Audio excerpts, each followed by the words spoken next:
Well, Chris Kaba was on a one-man crime spree, stabbing and shooting and harming people across London. London is safer without him. I won't mourn his death. What we need to do now is end the farce for Sergeant Blake. This man is a hero. He needs to be able to get on with his life and return to service if that's what he needs to do. We need to ensure that he is not dragged through the mud anymore, and any suggestion of now having him charged with gross misconduct is put to bed.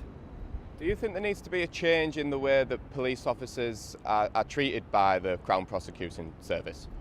I think firearms officers do an immensely difficult job, dangerous, having to make split-second decisions on our behalf. The highest bar should be applied before they are prosecuted. And in this case, it seems clear to me, given the jury reached its judgment so quickly, that he should not have been prosecuted.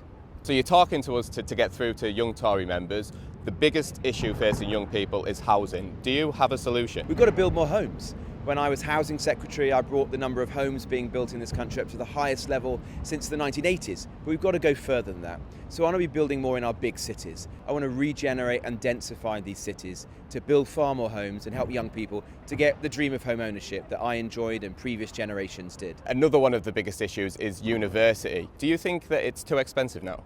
I want to be ensuring that we think carefully about the cost of university, particularly the interest rates that students are paying on those loans, but also thinking about whether university is the best place for everyone. When I asked Nigel Farage about this, he said that university should be free, but only for core subjects like maths, science and English. What do you think about that? I think it's good that you have a range of courses at university, not just the most obvious classic ones, but I do think that where you've got courses that are really not performing, then we should stop funding those and they should be replaced by good quality apprenticeships. We should stop funding the bottom 10% worst performing courses, use that money to fund 130,000 high quality apprenticeships every year, because it's not fair on students that around 20% are leaving university only to earn less than if they'd never gone to university in the first place. Over 60% of young people think that protecting the environment and the planet is more important than economic growth. What do you think? I think that you can find the right balance between the two. And if we live in a country with low economic growth, where there aren't the opportunities, that's not going to be a good thing for anyone. So we've got to find the right balance between the two. And that's the approach that I take. I'm not a climate change skeptic, but I do think the way we're going about it at the moment is too extreme. It's going to mean that bills rise for everyone, including young people who might be on lower incomes. And it's going to mean that we're going to lose some of our heavy industry as a country, like car making and steel. And that's not a good thing for the future of this country. So I want us to take a more reasonable and pragmatic approach where we do get to our net zero commitments, but we don't do it by hurting our economy and working people. Europe, you voted Remain, campaigned for Remain, but now you're not in favour of rejoining the single market or free movement of people.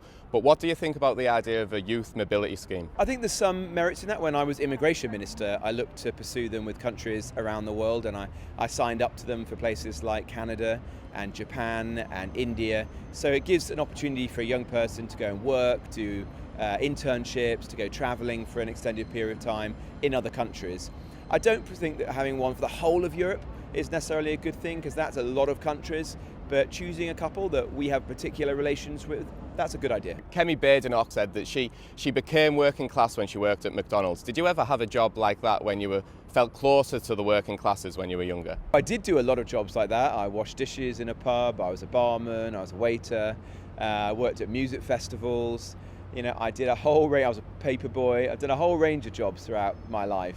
But I came from what you describe as a middle class background. My parents grew up in working class households. I have a lot of admiration and respect for people who do hard jobs like that day in, day out, and those are the people that I try and represent. You used to be known as Robert Jenrick, and now you're known as Bobby J. Which is more you?